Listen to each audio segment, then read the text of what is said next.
کہ جس کو سورج جیسی لائٹ نظر نہیں آ رہی یا نظر آ رہی تو اس کی قدر نہیں کر رہا، تو وہ ناشکرا ہی ہے. وہ دن کو رات سمجھ رہا ہے بیٹھ کے اور رو رہا ہے بیٹھ کے کہ مجھے کچھ نظر نہیں آ رہا، حالانکہ سورج سامنے چمک رہا ہے اس کے. مگر کوئی دیکھے تو تب نا، کوئی دماغ کی جو آنکھ ہے وہ تو کھولے نا پہلے کہ یہ ہو کیا رہا ہے. This question of yours opens the biggest I of the brain. The Quran Allah says that man is thankless. انسان بہت ناشکرا ہے. بالکل. Allah created him and bestowed him with ear, heart, etc. Okay, we are thankless as we don't praise Allah for our body, organs and blessings. But why should we thank Allah for our creation or for creating us or sending us to earth? We didn't pray for or enforce Allah for our creation. Okay, so now I know یہ question کیوں مجھے بھیجا گیا. It's a very good question. I feel like there is something missing in this puzzle which I don't know and which is related to that pre-period before man's descent to earth. I'm just asking the questions that pop in my mind. I'm not questioning Allah's plan, of course. Jazakallah khair. I get it. It's a great question. And now I know why this question is sent to me on priority. Let me start by telling you that it is us who actually literally claimed that we can bear this responsibility of all of this life. میں آپ کو تھوڑا سا ایک schema بتا دوں کہ اللہ تعالیٰ نے قرآن پاک میں کس طریقے سے پوری کی پوری گرینڈ اسکیم بتائی ہے کلیئرلی انہی الفاظ میں، کہ میں آپ حدیث اور قرآن دونوں ملا کے بتاتا ہوں آپ کو. حدیث یہ ہے کہ جس سے آپ کو یہ پرسپیکٹیو کلیئر ہوگا کہ یہ پورا کیونکہ کوشچن از کور فلاسفی. اس سے زیادہ فلاسفی کا سوال میں نے آج تک نہیں سنا. اتنا زبردست سوال آپ نے پوچھا کہ اس سے آپ کو اسلامک فلسفہ بھی کلیئر ہوگا. And I am gonna give you my opinion of course. I'm going to tell you where I'm going to quote scholars, and I'm going to tell you where I am going to where I'm constructing my own opinion so that you can understand that, you can challenge this. And this is not the Quran or the Hadith when I'm going to tell you, it is going to be my opinion. So سب سے پہلے تو یہ concept clear کر لیں کہ یہ سب کچھ ہو کیا رہا ہے، یہ کائنات کے اندر انسانوں کا معاملہ چل کیا رہا ہے. اللہ تعالیٰ نے، اللہ کے نبی علیہ السلام نے ارشاد فرمایا کہ اللہ تعالیٰ نے سب سے پہلے جنت بنائی اور پھر دوزخ بنائی. پھر جو سب سے پہلی کریشن تھی اللہ تعالیٰ کی وہ جبرائیل امین تھے. جبرائیل کو اللہ تعالیٰ نے بنا کے کہا کہ جا کے جنت کو دیکھ کے آ. اور میں مفہوم بتا رہا ہوں آف کورس. جبرائیل جنت میں گئے اور پھر اللہ تعالیٰ نے کہا کیا دیکھا، تو اللہ تعالیٰ جبرائیل نے کہا کہ یہ تو ایسی جگہ ہے کہ ادھر کون نہیں آنا چاہے گا. پھر سوائے اس کے کہ اب میں چھوٹا کر دیتا ہوں حدیث کو، کہ جو راستے ہیں اس جنت کے آنے کے، جو ہرڈلز ہیں ادھر پہنچنے کے، اس کے بعد جبرائیل جب اللہ تعالیٰ نے کہا نا کہ وہ ہرڈلز دیکھو، تو اللہ تعالیٰ کو پھر جبرائیل امین نے کہا کہ ادھر کون پہنچ سکتا ہے، پھر یہ تو بہت ہی مشکل ہے، مطلب اتنی ہرڈلز ہیں اس کے اندر. پھر دوزخ کا ٹور کیا تو دوزخ کے ٹور پہ جبرائیل امین نے کہا کہ ادھر کون آنا چاہے گا، no one will want to come here. پھر اللہ تعالیٰ نے کہا اس کے راستے کو دیکھو. تو پھر راستے کی جو لذتیں جو ڈلی ہوئی تھیں، جو عیاشیاں ملتی ہیں، جو آسائشیاں اور آسانیاں ملتی ہیں اس کے راستے میں جو پلاٹڈ تھیں، جبرائیل نے کہا کہ ادھر سے کون بچ سکے گا. پھر یہ تو this is too tempting, any one is going to come in here. Now this is the shortest version of this حدیث. اصل میں حدیث تو بہت ہی لمبی ہے، مگر میں آپ کو اس لیے یہ بتا رہا ہوں کہ how and where and what the original picture looks like. اس کی ریزولوشن بہت کلیئر رکھیں. پھر اللہ تعالیٰ نے اب یہ شروع ہو رہا ہے سارا کا سارا معاملہ. اس کا مطلب ہے کہ گرینڈ اسکیما کے اندر یہ گفٹس ہیں. اللہ تعالیٰ جب کہتے ہیں نا فَبِأَيِّ آلَاءِ رَبِّكُمَا تُكَذِّبَانِ، اور اس میں جنت کی تمام تر نعمتیں بتا رہے ہوتے ہیں سورہ رحمان میں. تو سوچیں کہ وہ یہ گرینڈ اسکیما کی پینیکل کیا ہے، اور پھر جنت کے درجات کی الگ الگ کہانی، اور ہر درجے مطلب جو سب سے لویسٹ درجہ ہے اس کو 13 زمینوں جتنی جو ہے وہ غالباً 13 یا 13,000 زمینوں جتنی جو ہے نا وہ ٹیریٹری ارد ملے گی. تو this is something which is you should start with کہ یہ کہانی شروع ایسے ہوئی ہے. پھر اللہ تعالیٰ نے قرآن پاک میں جب سورہ آل عمران میں کہا نا کہ اے بنی آدم یاد کر وہ دن جب ہم نے بنی آدم اور اس کی تمام تر اولاد کو اکٹھا کیا است میں، عالم است میں، اور پھر ان سے وعدہ لیا گیا کہ میں تمہارا ہی معبود ہوں کہ نہیں، تمہیں پتہ چل گیا ہے کہ کیا کہانی ہے. اینڈ دے آل سیڈ کہ یس ہم آپ کی عبادت کا وعدہ کرتے ہیں. یہ قرآن پاک کی آیت کا میں نے آپ کو مفہوم بتایا تاکہ آپ کو پتہ چل جائے کہ قرآن پاک کس طریقے سے یہ بات اس طریقے سے بتاتا ہے کہ فار ایگزامپل میں اور آپ آپس میں بات کر رہے ہیں اس وقت، مجھے تو نہیں یاد وہ دن عالم است کا، تو اللہ تعالیٰ نے کیوں کہا یاد کرو وہ دن کہ جب میں نے بنی آدم اور اس کی ساری اولاد کو اکٹھا کیا تھا. اب علماء کی دو سپلٹ ہیں اس کے اوپر کہ یہ ایک واقعی میں دنیا پہ ہوا ہے واقعہ آدم کے بعد حضرت نوح سے پہلے اور یا ادریس سے بھی پہلے، اور اس وقت جتنی بھی اولاد تھی سب سے اللہ تعالیٰ نے وعدہ لے لیا تھا کیونکہ ابھی شریعت نے آنا تھا اور شریعت تو نوح علیہ السلام سے شروع ہوئی ہے ساری. تو یہ سارا کا سارا معاملہ اللہ تعالیٰ نے اس کو وعدہ لیا تھا. دوسرا اسکول آف تھاٹ جو ہے اسکالرس کا وہ کہتا ہے کہ نہیں، یہ کہانی ارواح کی ہے. ایک خاص عالم میں اللہ تعالیٰ نے تمام ارواح کو اکٹھا کیا جو کہ آدم کی اولاد میں سے ہونی ہے، اور ان سب کو کہا کہ یہ ڈیکلریشن کرو. تو یہ ڈیکلریشن کس چیز کی ہو رہی تھی؟ یہ ڈیکلریشن کسی ابھی تک آپ کے سوال کا جواب شروع نہیں ہوا، یہ کانٹیکسٹ میں بتا رہا ہوں آپ کو کہ یہ کس طریقے سے اللہ تعالیٰ نے بتایا کہ آپ کے پیدا ہونے سے پہلے بھی یہ معاملات کس طریقے سے آپ کو اکٹھا کر کے عیاں کر کے بتائے گئے. تو پھر بیچ میں ایک پزل کا پیس ہے جو کہ میں اب ڈالوں گا تو آپ کو پکچر کمپلیٹ ہو جائے گی اس کانٹیکسٹ کی.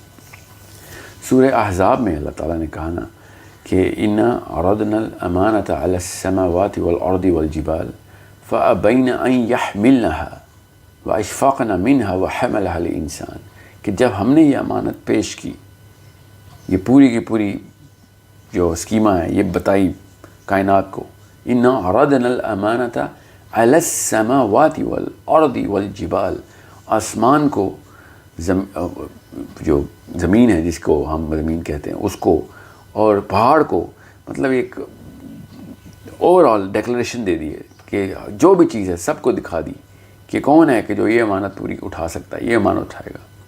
ٹھیک ہے. تو اللہ تعالیٰ نے کیا کہا کہ انسان نے کہہ دیا کہ میں اٹھاؤں گا. حمل انسان کہ میں، انسان نے کہا کہ میں اٹھاؤں. حمل کا لفظ ہے نا، I'll bear the load, I'll bear the burden of this امانہ. یہ سورہ احزاب کی آیت بہت کلیئر کر کے بتاتی ہے کہ جب ہم نے یہ پریزنٹ کیا کہ کوئی ہے جو اس امانت کو اٹھائے گا، تو انسان نے خود آپٹ کیا کہ I will cross this whole hurdles. یہ جو آپ نے تمام تر معاملہ بنایا اس کی سینکٹیٹی کو میں نبھاؤں گا، اس کی پاکیزگی اور اس چیز جو پورا اسکیما آپ نے بنایا ہے اس پہ خراش نہیں آنے دوں گا. I'm going to come clean. اور اللہ تعالیٰ نے ساتھ ہی بتایا پھر انہو کانا ظلوماً جہولا، اس کو نہیں پتہ تھا انسان کو کہ وہ کس چیز پہ یس کر رہا ہے. ظلوماً اپنے اوپر ظلم کیا اس نے، جہولا جہل میں رہا کہ یہ میں نے کہہ تو دیا، اس کو پتہ ہی نہیں تھا. جہل کا مطلب یہ نہیں کہ جو ہم نے سائیکالوجی بنائی ہوئی ہے کہ بغیر اس کی انٹینسٹی کو پتہ ہوئے اس نے یس کر دیا، اور بغیر اپنی اس طاقت کو پتہ کیے کہ یہ کر بھی سکتا ہے کہ نہیں اس نے کر دیا، تو یہ ظلم کیا اس نے. جس بغیر مطلب کسی ایسے بندے پہ آپ بوجھ ڈال دیں کسی ایسی چیز کا جو اس کا اہل نہ ہو تو اس پہ ظلم ہی کرنا کہتے ہیں. سو انسان کو خود بھی نہیں پڑتا اس کی کیپیبلٹی کا، اور پھر بھی انسان نے کہا کہ میں اٹھاؤں گا. اور اللہ تعالیٰ نے کہا نا کہ انہو کانا ظلوماً جہولا، کہ یہ بہت ہی بڑا ظلم و جہل ہو گیا انسان سے. تو اس کی کمپنسیشن پلان بھی اللہ تعالیٰ نے بتا دی پھر کہ انسان نے، ہم یہ میں اور آپ کھڑے ہوئے تھے، دانیہ میں تھی، آپ تھا، میں تھا، آپ تھیں، میرے بہن بھائی تھے، میرے بھی بچے تھے، آپ کے بھی بچے تھے، آپ کے ماں باپ تھے، ہم سب اکٹھے کھڑے تھے. جو اس وقت دنیا میں ہم ایک قبیلے میں ہیں نا، جو بھی گھر والے ہیں وہ اس وقت بھی وہاں پہ اکٹھے تھے. جو آپ کے دوست یار ہیں وہ ادھر بھی دوست یار تھے، جو میرے دوست یار ہیں وہ ادھر بھی دوست یار تھے. ہم سب اسی اسکیما کو یہاں پہ لے کے آئے ہیں.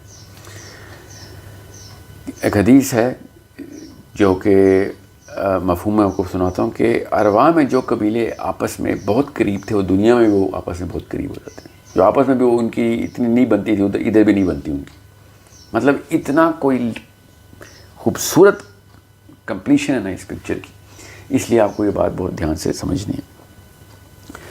اب چونکہ انسان کو اللہ تعالیٰ نے کہا ہے ظلوماً جہولا, تو اس کی کمپنسیشن اللہ تعالیٰ نے بتائی.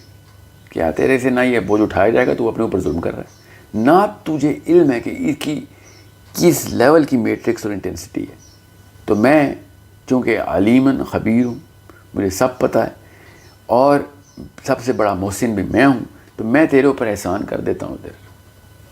میں تجھے وہ ٹول کٹ دیتا ہوں کہ جس کے تھرو تو آرام سے پہنچ سکتا ہے. اور وہ ٹول کٹ ایک لفظ میں اسلام ہے. اب اس کی میں بریک اپ کر کے اس کو تھوڑے سے اس کی کنسٹیٹوئنسی بتاتا ہوں اسلام کی آپ کو, کہ وہ کیا احسانات چل رہے تھے.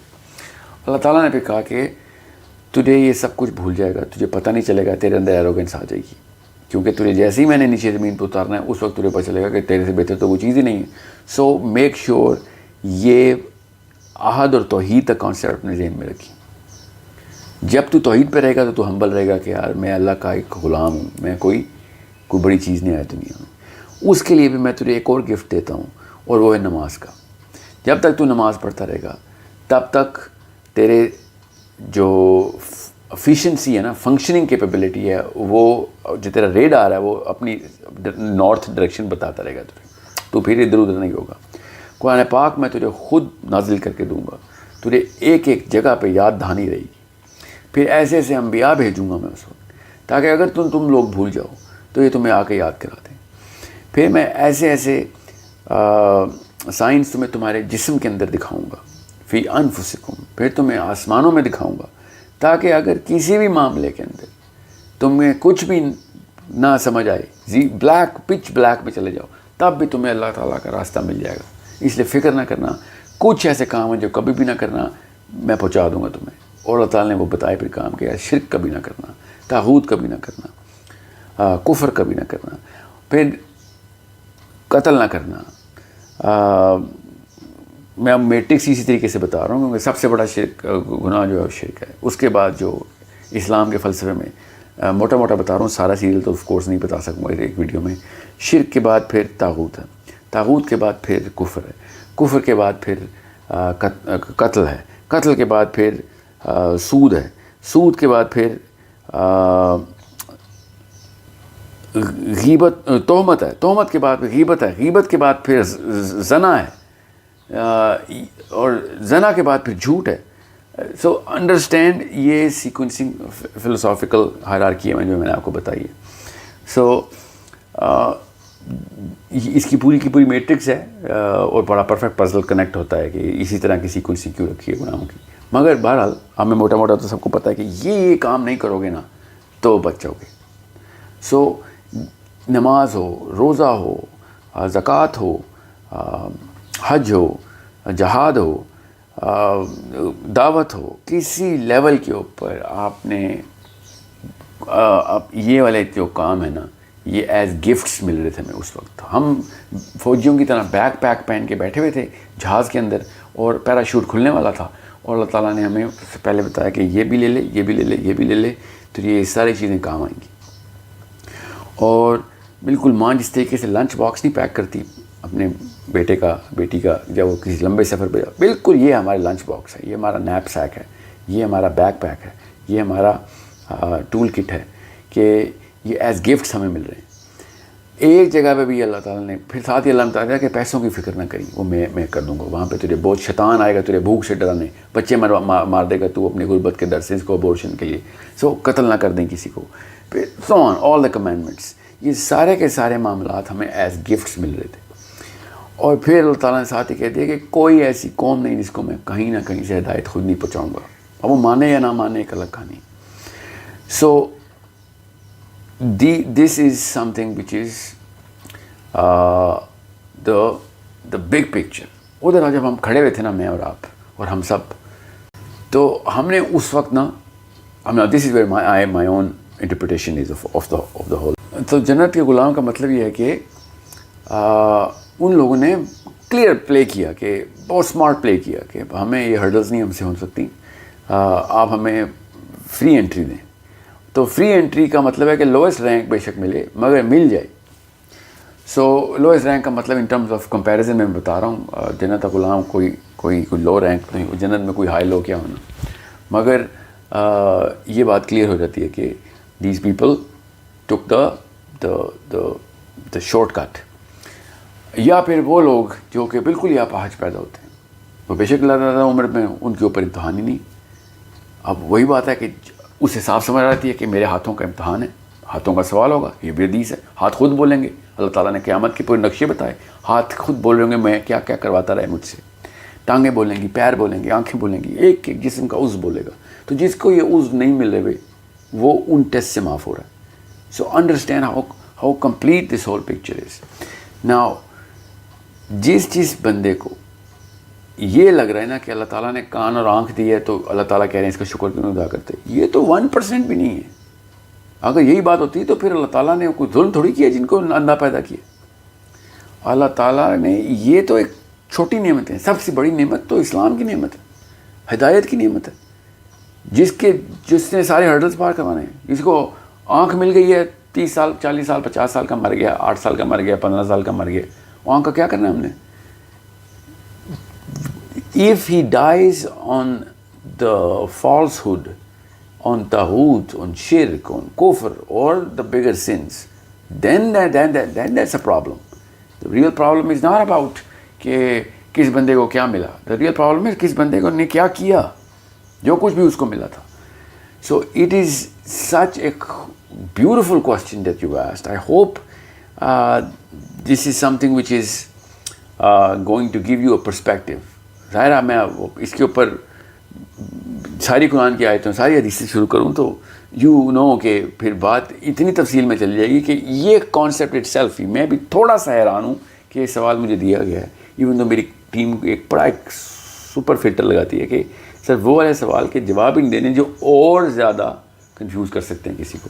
One are regular people who are into کہ کس طریقے سے بس نمازوں کی بات ہو یا روزے کی بات ہو یا احسان کی بات کی جائے, یہ ٹیکنیکل باتیں نہ کی جائیں.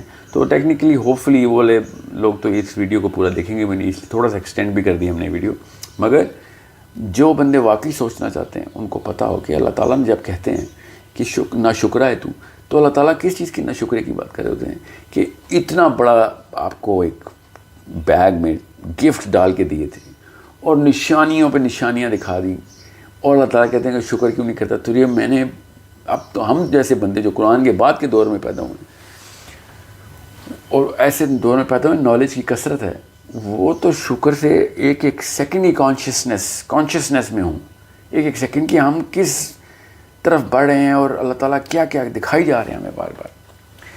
سو دا بگر رسپانسبلٹی اب کرنا کیا اس کے ساتھ وہ کسی اور دن کے کوئی اور سیشن ہے, مگر دا ریئل کوشچن از نا شکرہ کیسے ہو رہے ہیں ہم. وہ آپ کو ہوپ فلی سمجھ آ گئی ہوگی کہ جس کو سورج جیسی لائٹ نظر نہیں آ رہی یا نظر آ رہی تو اس کی قدر نہیں کر رہا, تو وہ نا شکرہ ہی ہے. وہ دن کو رات سمجھ رہا ہے بیٹھ کے اور رو رہا ہے بیٹھ کے کہ مجھے کچھ نظر نہیں آ رہا, حالانکہ سورج سامنے چمک رہا ہے اس کے. مگر کوئی دیکھے تو تب نا, کوئی دماغ کی جو آنکھ ہے وہ تو کھولے نا پہلے کہ یہ ہو کیا رہا ہے. This question of yours opens the biggest I of the brain of the mind کہ یہ اللہ تعالیٰ نے یہ ناشکرہ کیسے کہہ دیا. چونکہ اللہ تعالیٰ نے یہ ٹیسٹ دیا تھا غیب کے لیے, غیب کے اوپر, یہ یاد رکھیے گا. اس لیے جب بھی ہم ماں کے پیٹ میں ہوتے ہیں تو یہ سارا کے سارے گفٹس کی جو میموری ہے نا, یہ ارواح کی میموری, پری لائف کی میموری, یہ وائٹ واش ہو چکی ہوتی ہے تاکہ یہ سارا چیز غیب میں رہے. اگر اللہ تعالیٰ یہ غیب کے فلسفے کے اوپر نہ رکھتے تو ہمیں وہ پرانی باتیں بھی یاد ہوتی, پھر ہم کسی اور طریقے سے شاید دنیا میں آتے. مگر غیب کے کانسیپٹ کے لیے یہ ساری میموری زیرو کر کے خود بتایا کہ سوچتے کیوں نہیں ہو, عقل کیوں نہیں کرتے ہو. ان آیتوں کے مطلب تب سمجھ آئیں گے آپ کو کہ اللہ تعالیٰ کیوں کہہ رہے ہیں کہ سوچو تو صحیح, تمہیں ساری چیزیں دکھا دی گئی. مطلب میں آپ کو ایک کمرے میں ڈال دوں اور کہوں کمرے سے باہر آؤ اور سارے باہر آنے کے کلوز کمرے کے اندر رکھے ہوئے ہوں اور لائٹیں آن کر کے رکھی ہوئی ہوں ان کلوز کے اوپر, بلب چل رہے ہوں کہ یہاں پہ بھی کلو ہے, یہاں پہ بھی کلو ہے, ٹھیک ہے. اور پھر 1,24,000 بندے اس کمرے سے گزاروں کہ وہ تمہیں بتائیں کہ یہ لوگ یہ کلو کو ایسے پڑھنا ہے, اس کو ایسے پڑھنا ہے, اور آخری نبی آ کے کتاب پکی اندر رکھ جائے کہ ہر کلو کی ہر ڈیفینیشن تمہیں دے رہا ہوں. اب بھی کمرے سے باہر نہ آئیں تو ایک الگ کہانی ہے، مگر کمرے کے اندر بیٹھ کے ناشکرے ہو جائیں تو پھر وہ والی کہانی ہے جو آپ کے سوال آپ کے دماغ میں اس وقت آ رہی ہے کہ اللہ اس کو ناشکرہ کیوں کہہ رہے ہیں. یہ اتنی یہ کلو کا لفظ میں نے کیوں بولا؟ کیونکہ اللہ نے غیب میں کر دیا، ورنہ یہ کلو کا لفظ میں بولتا پھر تو اللہ تعالیٰ نے سورہ بقرہ میں کہا نا کہ یہ کیا چاہتے ہیں کہ اللہ تعالیٰ فرشتوں کے پر لگا کے بادلوں پہ آ کے بیٹھ جائے اور یہ اللہ کو دیکھ کے پھر کہیں کہ ہاں مانتے ہیں. اس طرح کی کوئی جو ہے وہ توحید اور جو بلیف ہے اور عقیدہ ہے وہ نہیں مجھے چاہیے. مجھے تو میرا تو گرینڈ اسکیما پہلے سے میں نے بتایا تھا، تم لوگ جو اٹھ کے آئے تھے کہ ہم ہاں اس کے اوپر مانیں گے. اب آپ کو اللہ تعالیٰ کے ان غصے والی آیتوں کا بھی جو ہے نا وہ ٹیمپرامنٹ سمجھ آئے گا کہ جب اللہ تعالیٰ کہہ رہے ہیں کہ یہ تم نے کہ اس شخص کو دیکھا ہے ارائیت الذی یکذب بالدین. اب سوچیں کس ٹون میں یہ آیت کی گئی ہے. یہ ایسے عربی سمجھ سکتے ہیں کہ کیا تم نے اس شخص کو دیکھا ہے جو روز جزا کو جھٹلا رہا ہے، مطلب دیکھ کے آ رہا ہے اور پھر بھی جھٹلا رہا ہے اور تضحیق کر رہا ہے اوپر سے. سو this is the simplest way I can actually explain it to you without going in the kind of detail جس کی وجہ سے اور باقی کے لوگ اور کنفیوز ہو جائیں کہ یہ کیا آپ نے کہانی سنا دی. میں آپ کو ریفرنسز بتا دوں. سورہ احزاب کا آخری رکوع پڑھ لیں، میں نے وہاں سے پڑھا ہے. بخاری کی میں نے 2 حدیثیں سنائی ہیں آپ کو. سورہ آل عمران کی آیت ہے وہ میں نے آپ کو بتائی ہے. سو یہ بڑی کلیئر کر کے، اور ان کی جس مرضی عالم کی تفسیر پڑھ لیں آپ. وہ 2 الگ الگ کیٹیگریز کے علماء ہیں جو عالم است کے اوپر سپلٹ ہوئے ہیں، ارواح میں ہوا تھا یا دنیا میں ہوا تھا. باقی کی کسی بھی کیٹیگری کے اوپر علماء کرام کی کہیں پہ بھی سپلٹ نہیں ہے جو میں نے آپ کو بتائی. ہاں یہ جو کون سے درجے کے اوپر پھر بچوں کے ساتھ کیا ہو رہا ہے یہ سارے کے سارے میری اپنی آراء ہیں. It just falls right in my mind کہ یہ ہو کیا رہا ہے، تو اس کو سوچتے وقت سمجھ آ جاتی ہے کہ حدیث بتاتی ہے بچے جنت غلام ہیں وہاں پہ، اور یہاں پہ ان کا کوئی ٹیسٹ ہی نہیں ہو رہا. اور ہم لوگ سوچتے ہیں کتنا ظلم ہو رہا ہے، سونامی میں بچے مر گئے، لوگوں کی کلیمٹیز ہو رہی ہیں، بچوں کو کیا قصور تھا وہ مر گئے. یہ عجیب سی بات ہے کہ جو ان کو سمجھ نہیں آ رہی. دنیا میں خود ہر وقت ڈپریس رہتے ہو، ایک بچہ آ کے دنیا سے واپس جا رہا ہے اور سب نے مرنا ہی مرنا ہے، سب نے مرنا ہی مرنا ہے. اس کے باوجود بھی دنیا میں اس بچے کو کہی جا رہے ہو کہ نہیں تو بھی ہماری پینفل جرنی سے گزر، اللہ تعالیٰ تو کتنا ظالم ہے، تو نے اس کو پین کیوں نہیں دیا. ان بچوں کو بھی وہی والے پین دے بڑھاپے کے، وہی والے پین دے جو کہ ہم ہر وقت، وہی ڈپریشن سے جس میں ہم رہتے ہیں. ایسے مطلب ان امیجن لیول پہ ڈینس قسم کے ہمارے ایموشنز ہو جاتے ہیں نا، اور انٹلیکٹ ہو جاتے ہیں کہ فرعون کہتا پھرے نا کہ اس کا بچہ مر گیا تو میں سمجھ بھی سکتا ہوں. مسلمان کہنا شروع کر دینا کہ اللہ تو نے بچے کو اس کو اٹھا لیا، یہ کیا ظالم قسم کا تو رب ہے، نعوذ باللہ. تو مجھے سمجھ نہیں آتی کہ غریب کا بندہ کیسے باتیں کرتا ہے ایسی. یہ ایک لاچاری کا جس کو احساس ہو چکا ہو وہ ایسی باتیں کیسے کرتا ہے، جس کو دنیا کی تنگی کا احساس ہو چکا ہو وہ ایسی باتیں کیسے کرتا ہے. ہم تو ہر بات کے اوپر اللہ تعالیٰ کا شکر ادا کریں. تب بھی سورہ کہف میں اللہ نے کہا نا کہ قلم لے آؤ جو کہ سمندر کے سارے قطروں کو سیاہی بنا بنا کے لکھے، تب بھی تمہیں سمجھ نہیں آئے گی، تب بھی نہیں پورا کر سکو کہ اللہ تعالیٰ نے تمہارے لیے کیا کیا، اللہ تعالیٰ کی حیت ہے کیا، بینگ ہے کیا، تمہارے لیے کیا احسانات کی لسٹ آئی ہوئی. میں سورہ رحمان کو اس لیے کہا بار بار تاکہ آپ کو پتہ چلے کہ اسکیما کے سورس وہیں پہ رکھنی ہے آپ نے، اور وہیں سے ریورس انجینئر کریں. کیونکہ پہلی چیز حدیث میں بتایا نا کہ اللہ تعالیٰ نے وہ کانسٹلیشن بنائی ہوئی جنت سیاروں کی کانسٹلیشن ہے، ٹھیک ہے. اور اس کا ثبوت کیا ہے بائی دا وے کہ حدیث ہے کہ اللہ کے نبی علیہ السلام نے ارشاد فرمایا کہ جنت کے ایک درجے کے لوگ دوسرے درجے کو ایسے دیکھیں گے جیسے اس وقت تم ستاروں کو دیکھتے ہو. تو اس کا مطلب ہے کہ بالکل ایسے ہی اسپیس کا وہ آپ سما سمجھیں. اور ستارہ کیسے ایک ڈاٹ کی طرح نظر آتا ہے. اتنا فرق ہے درجوں کا، اتنا بڑا فرق پڑ جائے گا. مگر ایٹ لیسٹ وہ جنت میں ہوں گے. جو لوگ دوزخ دیکھ کے آئے ہوئے ہوں گے یا جو عراف کے میدان سے آئیں گے انہیں کو پتہ ہوگا کہ وہ لویسٹ رینک آف دا جنہ از دا highest level of delight for any human mind to manifest, so to comprehend as well. So understand how important all of this is, how grave these details are, how important اللہ تعالیٰ کا system ہے جو اللہ تعالیٰ نے حضرت آدم سے وعدہ لیا کہ پورا کرو گے نیچے آنے کا. اور حضرت آدم نے کہا پورا کروں گا، اور کیا بھی حضرت آدم نے، حضرت نوح نے بھی کیا. اللہ کے نبی علیہ السلام تک ہر نبی نے آ کے وہ وعدہ اپنے طور پہ پورا کروایا. اب ہماری باری ہے کہ اللہ تعالیٰ کا سسٹم زمین پہ لے کے آئیں، اللہ تعالیٰ کا نظام لے کے آئیں. ورنہ اپنے اوپر تو بدھ مت میں بھی محنت ہے، اپنے اوپر تو رہبانیت اور کرسچینٹی میں بھی محنت ہے، اپنے نفس کا تزکیہ تو ہر جگہ پہ ہی ہے. یہ جو بڑے کام ہیں نا یہ ہیں وہ ستاروں کو دیکھنے والے لوگوں کی نشانی ہے, جو اللہ کا نظام کو سیٹل کرنے کے لیے جو اصلی وعدہ ہے نا, اوریجنل پرومس, جو قرآن پاک نے بتایا نا کہ آدم سے وعدہ کیا لیا, کب لیا وعدہ, جنت میں لیا نا وعدہ. سوچیں جنت میں لیا گیا وعدہ ہے, اس کا مطلب ہے کہ دس از the pinnacle, this is the actual core of all human beings are, or what we are supposed to do. اس کو پھر وعدے کی میں نے آپ کو پھر یہ پوری کی پوری لسٹ آف گناہ, اس کی کوارنٹین میتھڈالوجی بتائی ہے چھوٹی کر کے, so that you will understand how to actually place yourself, and then you'll understand کہ میں نے as a woman, as a man, as a girl, as a boy, as a father, as a husband, as a wife, as a mother, as a son, as a daughter, place کیسے کرنا ہے میں نے اس پورے کے پورے system کو. اگر آپ کو یہ فلسفہ ہی نہیں پتا ہوگا تو آپ کیسے پلیس کریں گے آپ. سو this is the best question ever that I've ever answered, because it opens the core, the first door. پیچھے سے پچھلا دروازہ کھلتا ہے کہ شروع کہاں سے ہوئی ہے کہانی اور کرنا کیا ہم نے آگے آگے. اور جب یہی نہیں پتا کہاں سے آئے ہیں تو یہ کیسے پتہ چلے گا کہ جا کہاں رہے ہیں. Okay, so thank you for such a question. Thank you for such a inquisitive mind. I hope and I wish you take more responsibility of other girls around you and other people around you, and make them think and try and propagate the very core کہ یہ ساری قرآن پاک میں اور حدیث میں یہ باتیں سب کلیئرلی بلیک اینڈ وائٹ میں بتائی ہوئی ہیں, اور پھر بھی ہم نہیں دیکھتے, بس اسی کمرے میں بیٹھے ہوئے ہیں اور بلب جل رہے ہیں, بتیاں جل رہی ہیں اور ہارن اور سائرن بج رہے ہیں, مگر ہم نے ان کلوز کو دیکھنا نہیں کہ جو اللہ تعالیٰ نے دیے ہوئے. تو پھر یہ نہ شکراپن نہیں ہے تو اور کیا ہے. دس از the definition of ungratefulness. I think we should title this video definition of ungratefulness, because this is the actual core of ungratefulness. Anything else is just details. This is the core of ungratefulness کہ اگر انسان کو یہی نہ پتا ہو اور وہ پھر دنیا سے اللہ کو دیکھ رہا ہو rather than یہ ارواح سے اور آس سے دنیا کو دیکھ رہا ہو. ٹھیک ہے, سو اللہ کی نگاہ سے دیکھیں. اللہ نے بتا دیا کہ اللہ کیسے دیکھتے ہیں سارے معاملے کو, قرآن پاک میں بتایا. ٹھیک ہے, اِنَّا عَرَضْنَا الْأَمَانَةَ عَلَى السَّمَاوَاتِ وَالْأَرْضِ وَالْجِبَالِ فَأَبَيْنَ أَن يَحْمِلْنَهَا وَأَشْفَقْنَ مِنْهَا وَحَمَلَهَا الْإِنسَانُ إِنَّهُ كَانَ ظَلُومًا جَهُولًا. So I hope this clarifies the actual question you asked. I hope I have a tendency to actually slip away from the questions. So thank you again, and keep commenting, keep asking questions.